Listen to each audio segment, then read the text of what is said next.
Sex worker లా చూస్తూ ఉంటారు, లేకపోతే ఇబ్బంది పెడతా ఉంటారు. సో బయట సమాజంలో ఉన్నప్పుడు ఇబ్బంది పెట్టేవాళ్ళ? అవమానించేటోళ్ళు మమ్మల్ని. మా పేరెంట్స్ వాళ్ళు కూడా మాకు దగ్గర రానిచ్చేటోళ్ళు కాదు. 6 ఇయర్ వరకు మేము మా పేరెంట్స్ దగ్గరికి వెళ్ళలేదు. ఎంత నీ రేట్ ఎంత అని చెప్పమంటారు. ఇప్పుడు మేము డ్యూటీలో ఉన్నా కూడా వస్తుంటే కూడా మమ్మల్ని అడుగుతారు. బస్సులో వచ్చినా కూడా విచిత్రంగా చూస్తారు. భిక్షాటన చేసిన సమయంలో చాలా సూటిపోటి మాటలు చాలా అనుభవించాను.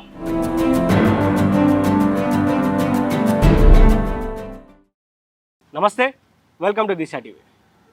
ట్రాన్స్జెండర్స్ అంటే సొసైటీలో చాలా పెద్ద చిన్న చూపు ఉంటుంది. ఎవరు కూడా ఎక్కడ ట్రాన్స్జెండర్ అవపడ్డా కూడా తను ఒక వేశ్యలా చూస్తూ ఉంటారు, సెక్స్ వర్క్లా చూస్తూ ఉంటారు, లేకపోతే ఒక భిక్షాటన చేసే మహిళలా చూస్తూ ఉంటారు. ఇక్కడ చాలామంది ట్రాన్స్ మెన్ కావచ్చు, ట్రాన్స్ ఉమెన్ కావచ్చు, సొసైటీలో ఏదైతే పనులు చేస్తూ ఉంటూ కూడా వాళ్ళ మీద ఒక మరక ఉంటుంది. సో అవన్నీ హద్దులు దాటుకుంటూ ఆ నిందలన్నీ మోస్తూ కూడా సమాజంలో మాకంటూ ఒక పేరు తెచ్చుకోవాలి, మేము కూడా సమాజంలో అందరితో పాటు మగవాళ్ళైనా ఆడవాళ్ళైనా వాళ్ళతో సమానంగా బతకాలి, మాకు ఆ సమాన హక్కులు ఉండాలి, అంతే గౌరవం మాకు ఉండాలంటూ కూడా చాలామంది ట్రాన్స్జెండర్లు హైడ్రా ఈగల్ టీంలోకి రావడం జరిగింది. హైడ్రా ఈగల్ టీంలో ఒక మగవాడు ఎంత కష్టపడతారో, ఒక ఆడమ ఎంత కష్టపడతారో వాళ్ళతో పాటు సమానంగా కష్టపడుతూ మేము పని చేయగలమంటూ కూడా ప్రూవ్ చేస్తూ ఉన్నారు. సో వాళ్ళందరూ మనతో పాటు ఉన్నారు. హైడ్రా టీంలో దాదాపు 16 మందిని తీసుకున్నారు. సో రానున్నటువంటి రోజుల్లో ఇంకా కొంతమంది తీసుకునేటువంటి అవకాశం ఉంది. సో ఇప్పుడు 16 మందితో ఇక్కడ ఉన్నటువంటి కొంతమందితో మాట్లాడేటువంటి ప్రయత్నం చేద్దాం. వాళ్ళ యొక్క లైఫ్ స్టోరీ ఏంది, అసలు ఎట్లా వాళ్ళు చిన్నప్పుడు వాళ్ళ పరిస్థితి ఏంది, ఇప్పుడు ఎట్లా ఉన్నారు, గౌరవం ఎట్లా ఉంది సొసైటీలో కూడా అడిగి తెలుసుకునేటువంటి ప్రయత్నం చేద్దాం. నమస్తే అండి. నమస్తే అండి. మీ పేరు? నా పేరు మానస. నేను నల్గొండ డిస్ట్రిక్ట్ వెళ్ళి వచ్చాను. నేను ఇంతకు ముందు బెగ్గింగ్కి వెళ్ళేదాన్ని, గృహప్రవేశాలకు వెళ్ళేదాన్ని. చాలా అవమానించేటట్లు నాకు. ఎక్కడైనా పోయినప్పుడు 10 రూపాయలు తీసుకుంటే నీకు కాలు చేతులు మంచిగా ఉన్నాయి కదా, జాబ్ చేసుకోవచ్చు కదా, నీకు ఏమైంది, ఏం రోగం వచ్చిందని అనేటోళ్ళు మాకు. ఈ హైడ్రా జాబ్ వచ్చినందుకు చాలా సంతోషంగా ఉంది. అలాగే ముందుగా రేవంత్ రెడ్డి అన్న గారికి, రంగనాథ్ సార్ గారికి నమస్కారము. నేను చాలా అవమానించేటోళ్ళు మమ్మల్ని. మా పేరెంట్స్ వాళ్ళు కూడా మాకు దగ్గర రానిచ్చేటోళ్ళు కాదు. 6 ఇయర్ వరకు మేము మా పేరెంట్స్ దగ్గరికి వెళ్ళలేదు. ఇప్పుడు ఈ జాబ్ లో చేరగానే మా పేరెంట్స్ వాళ్ళు కూడా మా దగ్గరికి వస్తున్నారు. ఎంతో సంతోషంగా ఉంది మాకంటే ఈ జాబ్ అంటే అప్పుడు భిక్షాటన చేసేవాళ్ళు, రోడ్ల పైన డబ్బులు అడిగేవాళ్ళు. సో అప్పుడు ఎట్లా ఉండేది, ఇప్పుడు జాబ్ చేసుకుంటున్నారు కదా, ఇప్పుడు ఎట్లా ఉంది? ఇప్పుడు భిక్షాటన చేసినప్పుడు 10 రూపాయలు ఇవ్వడానికి చాలా విధంగా మాటలు మాట్లాడుతున్నారండి. ఇప్పుడు మా కాళ్ళ మీద మేము నిలబడ్డాం కాబట్టి మాకు ఇంకా ఏదైనా పని చేయాలి, జాబ్ చేస్తున్నాం కదా, ఇంకో బయట కూడా పని చేసుకోవాలన్నట్టు మాలో మాకు ఎనర్జీ వస్తుందండి. ఇప్పుడు సంతోషంగా ఉందండి మాకైతే. అంటే ఇప్పుడు చాలా మంది ఇప్పుడు ట్రాన్స్జెండర్స్ అంటే మిమ్మల్ని సెక్స్ వర్కర్ లా చూస్తూ ఉంటారు, లేకపోతే ఇబ్బంది పెడతా ఉంటారు. సో బయట సమాజంలో ఉన్నప్పుడు ఇబ్బంది పెట్టేవాళ్ళ? ట్రాన్స్జెండర్ అంటే ఎవరైనా సరే, మంచోళ్ళైనా కానీ చెడ్డోళ్ళని కానీ సెక్స్ వర్క్ వస్తారా మీరు అని అడుగుతారండి. ఎంత నీ రేట్ ఎంత అని చెప్పమంటారు. ఇప్పుడు మేము డ్యూటీలో ఉన్నా కూడా వస్తుంటే కూడా మమ్మల్ని అడుగుతారు. బస్సులో వచ్చినా కూడా విచిత్రంగా చూస్తారు. సో ఇప్పుడు డ్యూటీలో ఇక్కడ పనిచేస్తా ఉన్నారు కదా హైడ్రా ఈగల్ టీమ్ లో, మిమ్మల్ని ఎవరైనా ఇబ్బంది పెడతా ఉన్నారా? ఇక్కడ డ్యూటీ చేసిన కాడ నుంచి మాకు ఎవరు ఇబ్బంది పెట్టలేదండి. మేము సంతోషంగానే ఇక్కడ ఉంటున్నాం. మా సార్ వాళ్ళు కూడా మాకు సపోర్ట్ చేస్తారు. సో అంటే ఇప్పుడు హైడ్రా ఈగల్ టీమ్ లో పనిచేస్తా ఉన్నారు, మంచి జాబ్ చేస్తా ఉన్నారు, ఫ్యామిలీ వాళ్ళు మాట్లాడుతా ఉన్నారా? ఒకప్పుడు మా ఫ్యామిలీ వాళ్ళు మాకు దగ్గర రానిచ్చేటోళ్ళు గారు. ఎంతైనా డబ్బు నువ్వు ఏమైనా చేసుకో, డబ్బులు తీసుకోరా, డబ్బు ఇవ్వు అనేటోళ్ళు. కానీ జాబ్ చేసిన కాడ నుంచి మా ఫ్యామిలీ వాళ్ళు ఇంకా నువ్వు భిక్షాటనే చేస్తున్నావా, నీకు జాబ్ వచ్చిందని మాకు నమ్మకం లేదంటోళ్ళు. నాకు ఒక ఐడి కార్డు చూపించాను. అప్పటి నుంచి ఓకే నీకు జాబ్ వచ్చింది కదా, ఇలానే బతుకు, భిక్షాట చేయకుండా, సెక్స్ వర్క్ చేయకుండా ఇలానే బతకమని అంటారండి మా పేరెంట్స్ వాళ్ళు. నాకన్నా మా పేరెంట్స్ వాళ్ళే ఎక్కువ సంతోషపడతారు.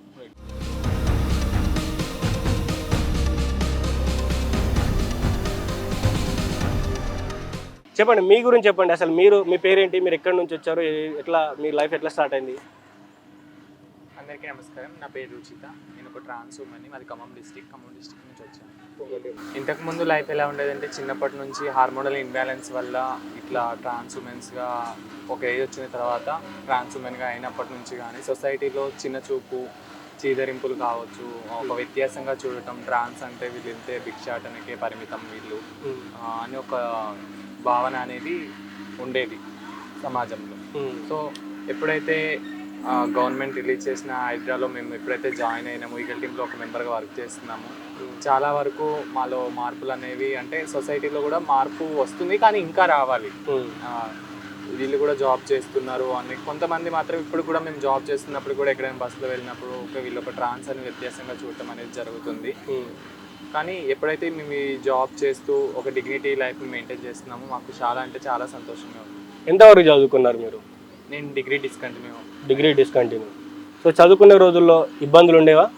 చదువుకున్న రోజుల్లో అంటే హార్మోనల్ ఇంబ్యాలెన్స్ వల్ల మా ప్రవర్తన కానీ మేము బయోలాజికల్గా మేల్గా ఉన్నప్పటికీ మాత్రం మాలో ఉన్న ఫీలింగ్స్ మాత్రం ఫీమేల్గా ఉండేవి.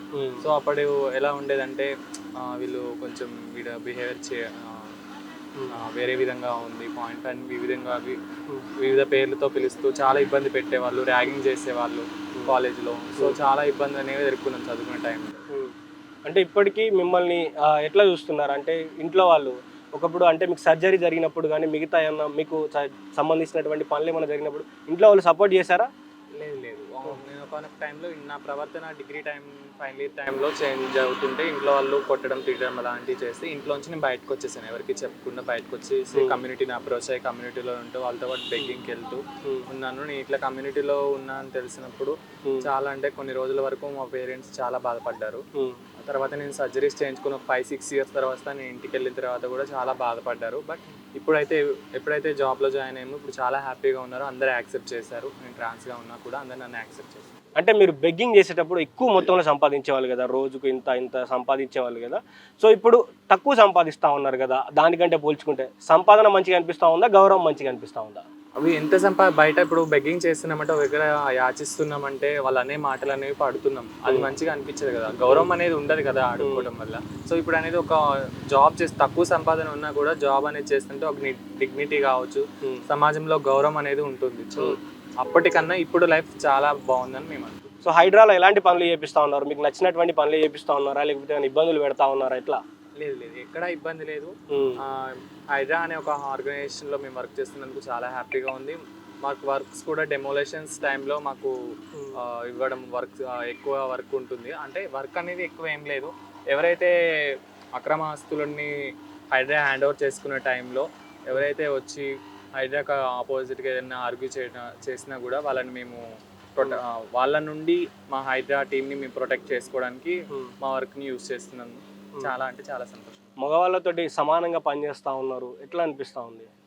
చాలా అంటే చాలా, అంటే ఆడ మగ అనే వ్యత్యాసం కాకుండా మేము అందరితో పాటు సమానంగా జనజీవన స్రవంతిలో ఒక వ్యక్తిలాగా మేము కూడా కలిసిపోయి సమాజంలో గౌరవంగా బ్రతుకున్నందుకు చాలా అంటే చాలా సంతోషంగా ఉంది.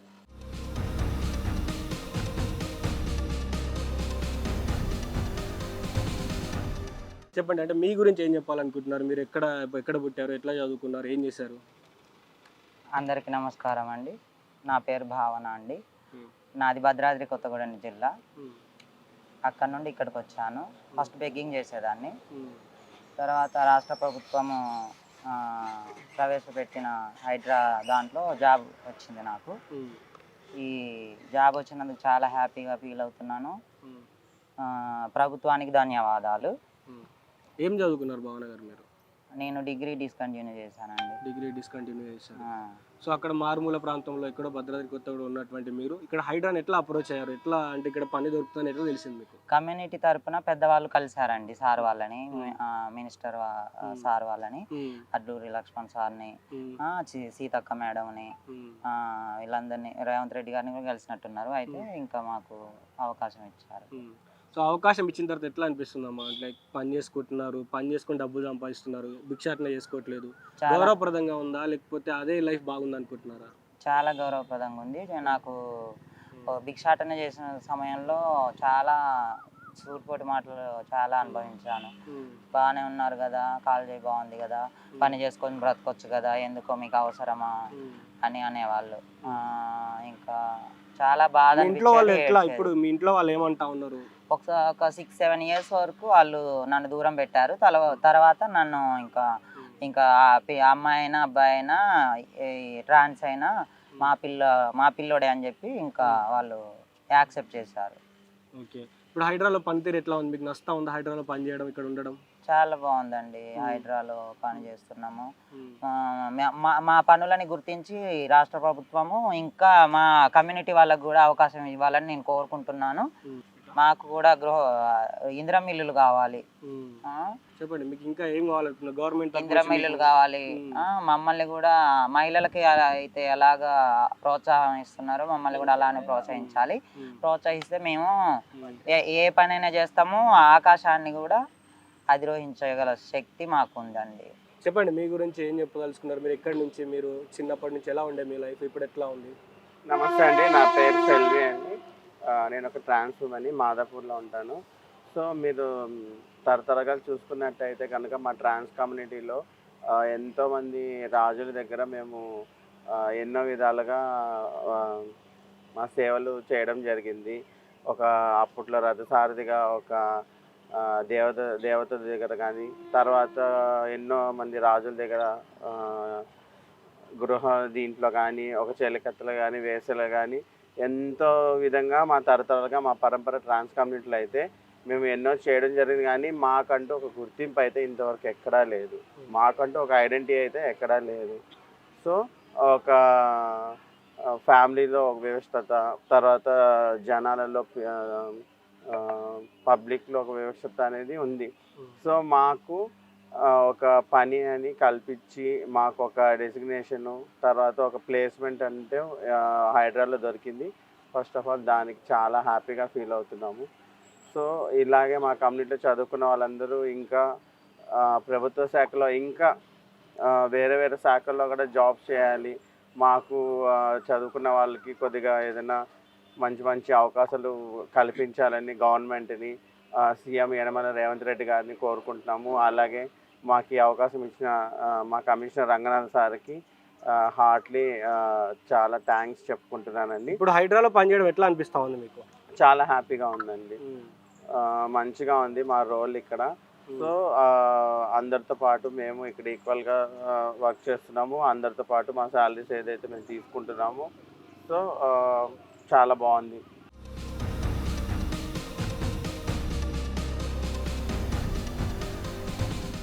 చెప్పండి, మీ లైఫ్ గురించి ఏం చెప్తారు? మీరు ఎక్కడి నుంచి, ఎట్లా, మీ ఊరు ఎక్కడ, మీరు ఇక్కడ హైదరాబాద్కి ఎట్లా వచ్చారు, ఏంటి మీ పరిస్థితి ఏంటి? నా పేరు రీనా శెట్టి. ప్రజెంట్ హైదరాబాద్లో సూరారంలో ఉంటాను. 10-11 ఇయర్స్ అయింది ఇక్కడికి వచ్చి. మా ప్రాపర్ వచ్చి ములుగు జిల్లా మంగపేట మండల్ బిక్షుమిట్ట గ్రామం మాది. నేను దాదాపుగా ఒక 10 ఇయర్స్ నుంచి సిటీలో ఉంటున్నాను. నాకు చిన్నప్పటి నుంచి అంటే కొంచెం హార్మోన్స్ ఇంబ్యాలెన్స్ వల్ల ఇట్లా ఉన్నామన్నమాట. బట్ ఏంటంటే ఇప్పుడు మా కమ్యూనిటీ ఎదుర్కొన్న సమస్యలు చాలా ఉన్నాయి. బట్ ఏంటంటే నాకు అలాంటి ప్రాబ్లం అయితే లేదు. ఎందుకంటే నా కుటుంబం నన్ను అర్థం చేసుకుంది, నా ఊరు వాళ్ళు అర్థం చేసుకున్నారు, అందరూ అర్థం చేసుకున్నారు. కాబట్టి నాకైతే ఎలాంటి ప్రాబ్లమ్స్ లేవు. నా ఫ్యామిలీ నన్ను చిన్నప్పటి నుంచి నా ఫ్యామిలీ బాగానే చూసుకున్నారు. ఇంట్లో నేను ఇట్లా వస్తా అన్నప్పుడు కూడా మా ఫ్యామిలీ అన్నారు వెళ్ళు, బట్ ఏంటంటే ఆ బెగ్గింగ్ లాంటివి అట్లా చేయొద్దు, చేస్తే మేము చనిపోతాం అని చెప్పేసి అన్నారు. ఒకవేళ నువ్వు ఇలా మారాలి అనుకున్నావు, మా వంతు సాయం మేము చేస్తాం. మనీ సపోర్టెడ్ కానీ ఇంకా ప్రతిదీ ఉంటారు. మా అమ్మ వాళ్ళు ఇట్లా వ్యవసాయం చేసుకుంటారు. మా ఊరి వాళ్ళు కూడా చాలా మర్యాద ఇచ్చి మాట్లాడతారు. ఎందుకంటే మా ఊర్లో మేము అందరిలానే పూర్ ఫ్యామిలీ, మేము కూడా అందరిలానే బాగానే ఉంటాము. బట్ ఏంటంటే వాళ్ళు మమ్మల్ని అర్థం చేసుకున్నట్లు కాబట్టి నాకు ఇలాంటి సమస్యలు, ర్యాగింగ్లు, అట్లా ఎగతాలు చేయడం వల్ల అయితే ఏమీ లేదు నా లైఫ్లో. అంటే ఇంత సపరేటివ్ ఫ్యామిలీ దొరికింది కదా, ఎట్లా అనిపిస్తుంది? చాలా హ్యాపీగా ఉంది. ఎందుకంటే నా కుటుంబం నా నుంచి ₹1 ఎక్స్పెక్ట్ చేయరు. ఎందుకంటే నేను మా కమ్యూనిటీలో అప్పుడప్పుడు నేను ఇంతకుముందు జాబ్ చేసే కంటే ముందు ఇంతకుముందు కూడా నేను ఆర్గనైజేషన్లో వర్క్ చేసేది. అది ప్రాజెక్ట్ అయిపోయినాక అంతకుముందు హాస్పిటల్లో పనిచేసేది. అది అయిపోయినాక ఇప్పుడు గవర్నమెంట్ ఇందులో ఇచ్చారు కాబట్టి ఇందులో చేస్తున్నాం మేము హైదరాబాద్లో. సో ఇప్పుడు కమ్యూనిటీలో చూసుకుంటే చాలా మంది చదువుకుంటా ఉన్నారు. చదువుకునేటువంటి టైంలో 7వ తరగతో 8వ తరగతో హార్మోన్ ఇంబ్యాలెన్స్ అవుతా ఉంది. చదువుని పక్కన పెట్టేసి భిక్షాటన చేసుకోవడము, వేశ్యలుగా మారిపోవడము, ఇదే పని చేస్తున్నారు. నిజంగా చదువుకుంటే ఎన్ని లాభాలు ఉన్నాయో చెప్తారంటే ఏం చెప్తారు? చదువుకోవడం వల్ల చాలా అంటే చాలా లాభాలు ఉన్నాయి. మనము మన దగ్గర ఉండి కోల్పోవచ్చు, అంటే ఆస్తి చెప్తున్నా, డబ్బు పరంగా చెప్తున్నా, డబ్బు ఉండొచ్చు పోవచ్చు, పరువు అనేది ఉండొచ్చు పోవచ్చు, కానీ చదువు అనేది ఎవరు దోచుకోలేని ధనం అంటారు దాన్ని. చదువుకుంటే చాలా అంటే చాలా లాభాలు ఉన్నాయి. ఒకప్పుడు మేము చదువుకున్నాం, అప్పుడు ఆ చిన్న వయసులో మేము ఇంటర్ వరకు చదివినాం కాబట్టి మాత్రం ఇక్కడ జాబ్ చేయడానికి అవకాశం ఇచ్చారు మాకు. మిగతా ఇంకా చాలా మంది ఉన్నారు కదా ఇదే వేశ్య అంటే ఇక్కడే ఇదే కమ్యూనిటీ నుంచి ఉన్న వాళ్ళు ఇప్పటికీ రోడ్ల మీద ఉండి సెక్స్ వర్కర్గా పనిచేస్తూ ఉన్నారు, కొంత డబ్బు కోసం అట్లా చేస్తూ ఉన్నారు. సో వాళ్ళందరికీ ఏం చెప్పదలుచుకున్నారు అంటే మీరు అన్నారు కదా ఇప్పుడు సెక్స్ వర్క్ చేస్తారు, డబ్బు కోసం చేస్తున్నారు అని. అందరికీ అట్లా చేయడం అనేది ఇష్టం ఉండదండి. బట్ వాళ్ళు బ్రతకలేక కాదు, బ్రతకడానికి డబ్బు లేక వాళ్ళు తప్పని పరిస్థితుల్లో అలాంటి పని చేయాల్సి వస్తుంది. ఇప్పుడు గవర్నమెంట్ ముందుకు వచ్చి మాత్రం జాబ్స్ ఇచ్చారు. ఒకవేళ చదువుకోని వాళ్ళ పరిస్థితి ఏంటి? అలాంటి వాళ్ళు ఆ పని చేసి బతకాల్సిందే కదా. వాళ్ళ కుటుంబం కూడా సపోర్ట్ లేదు, వాళ్ళ పరిస్థితి ఏంటి? అట్లాంటి వాళ్ళు అట్లాంటి పనులు చేయకుండా ఉండాలంటే గవర్నమెంట్ తరపు నుంచి ఎలాంటి సాయం? ఒకవేళ వాళ్ళు అలాంటి చేయొద్దు అని అనుకుంటే అదే వాళ్ళు మనస్ఫూర్తిగా అయితే చేయరండి. మా ట్రాన్స్ కమ్యూనిటీ మనస్ఫూర్తిగా అయితే అలాంటి పనులు చేయరు. ఎందుకంటే వాళ్ళు బ్రతకలేము. ఇప్పుడు మీరు అన్నారు కదా ఇట్లాంటి చేయొద్దు అంటే గవర్నమెంట్ ఏం చేయాలి మీకు అని. గవర్నమెంట్ ఏం చేయాలి అంటే ఇప్పుడు సాధారణ ప్రజలకి ఏమన్నా ఒక దెబ్బ తగిలినా కూడా ఒక హాస్పిటల్కి వెళ్ళాలంటే ఒక ఆరోగ్యశ్రీ అని ఒక 10 lakhs వరకు వాళ్ళకు ఉంటుంది. ఇప్పుడు మా దాంట్లో ఏంటంటే ఆరోగ్యశ్రీ లేదు. ఇప్పుడు ఇంటి దగ్గర మేము పెట్టుకోలేము, ఎందుకంటే మేల్ లాగా పుట్టి ఇట్లా ఫిమేల్ లాగా అయిపోయినాక మాకు ఆరోగ్యశ్రీ అనేది కొంచెం వర్తించదు. అలాంటిది ఉండదు. ఒక ఇల్లు అంటే మామూలు ఫ్యామిలీకి ఒక 3,000కి ఇస్తే మాకు 6 అట్లా ఇస్తారనమాట. అట్లా ఉండదు. ప్రతిదీ మేము డబ్బుతో కొనాలి, ప్రతిదీ పైసతో కొనాలి. అందుకని చెప్పేసి వాళ్ళు ఇంకా అట్లా గవర్నమెంట్ మాకు అన్ని విధాలుగా మాకు రేషన్ ఇచ్చి, ఇల్లు ఇచ్చి, ఇట్లా జాబ్స్ ఇచ్చి, అందలాగా ఇప్పుడు ఫంక్షన్స్ లాంటివి ఇచ్చి అలాంటివి ఇస్తే మేము కూడా ఏదో ఒక షాప్ ఏదో ఒక బిజినెస్ పెట్టుకొని బ్రతకగలుగుతాం. మా దాంట్లో అందరూ అదే పని చేసి బతకాలని ఏం లేదు కదండి. అట్లా సో గవర్నమెంట్ తరఫున ప్రోత్సాహం కోరుకుంటా ఉన్నారు మీరు. అవునండి.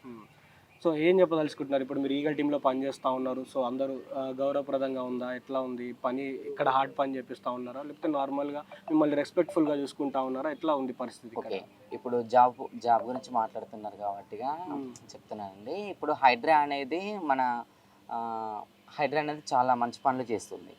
హైడ్రా అనేది చాలా అంటే చాలా మంచి పనులు చేస్తుంది. ఇలాంటి మంచి పనులు చేస్తే హైడ్రాలో మాకు జాబ్ రావడం అనేది మేము చాలా ఆనందంగా, చాలా గౌరవంగా మేము అనుకుంటున్నాము.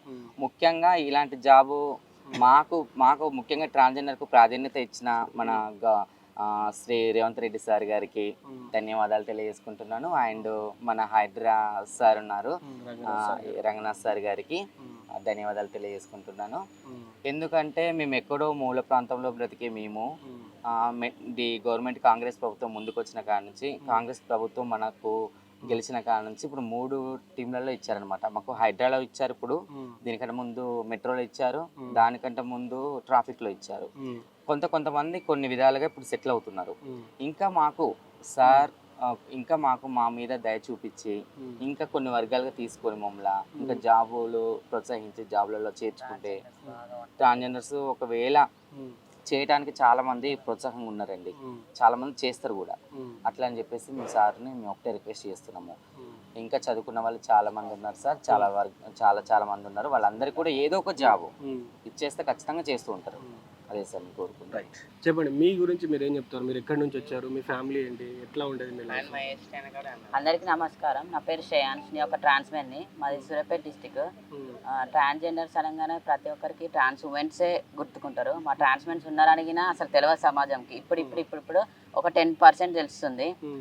ఈ హైడ్రాలో జాబ్స్ అనేది మా కమ్యూనిటీ అన్న వాళ్ళు చెప్పారు. చెప్పడంతో మేము ఇక్కడికి వచ్చినాం. మమ్మల్ని హైడ్రాలో తీసుకోవడం వల్ల మాకు చాలా సంతోషంగా ఉంది. సీఎం రేవంత్ రెడ్డి సార్ గారికి, కమిషనర్ రంగనాథ్ సార్ గారికి కృతజ్ఞతలు తెలుపుతున్నాం. మాలాంటి వాళ్ళు ఇంకా చాలా మంది ఉన్నారు. అలాంటి వాళ్ళకి ఇలాంటి ఆపర్చునిటీ ఇంక ఇవ్వాలని కోరుకుంటున్నాం. గతంలో ఎట్లా ఉండేది లైఫ్? గతంలో అంటే మేము ఫీమేల్ టు మేల్ కదా, అసలు మేము ఎక్కడికన్నా జాబ్స్కి వెళ్ళినా సర్టిఫికెట్ వేరుండేది, మేము వేరుండేది, జెండర్ డిస్క్రిమినేషన్ ఉండేది మాకు. చాలా వరకు అట్లాంటి జాబ్స్ చాలా వదులుకున్నాం. దీంట్లో జాబ్ రావడం అనేది మాకు చాలా హ్యాపీగా ఫీల్ అవుతున్నాం. ఎంతవరకు చదువుకున్నారు? నేను ఇంటర్ వరకు చదువుకున్నా. ఎక్కడ మీ ఊరు? ఇప్పుడు నల్గొండ? సూర్యాపేట డిస్ట్రిక్ట్ మాది. Okay, Suryapet district. సో ఊర్లో మీ ఫ్యామిలీ దగ్గర నుంచి ఎట్లా ఉండేది సపోర్ట్? అంటే ఫ్యామిలీ సపోర్ట్ చేసిందా లేకపోతే ఎట్లా? ఫస్ట్ స్టార్టింగ్ లో ఇట్లా చేంజ్ అయిన తర్వాత చేయలేరు, తర్వాతకి చేసిర్రు, యాక్సెప్ట్ చేసిర్రు. ఇప్పుడు రానిస్తారు, ఇంటికి రానిస్తారు. మంచిగానే ఒక అబ్బాయి లెక్క ట్రీట్ చేస్తారు నన్ను. ఇందులో జాబ్ రావడం చాలా హ్యాపీగా ఉంది. ఇంకా చాలా వరకు చాలా మంది ఉన్నారు మా లాంటి వాళ్ళు. అలాంటి వాళ్ళకి ఇలాంటి ఉపాధిలు ఇంకెన్నో కల్పించాలని రేవంత్ రెడ్డి సార్ గారిని కోరుకుంటున్నాం.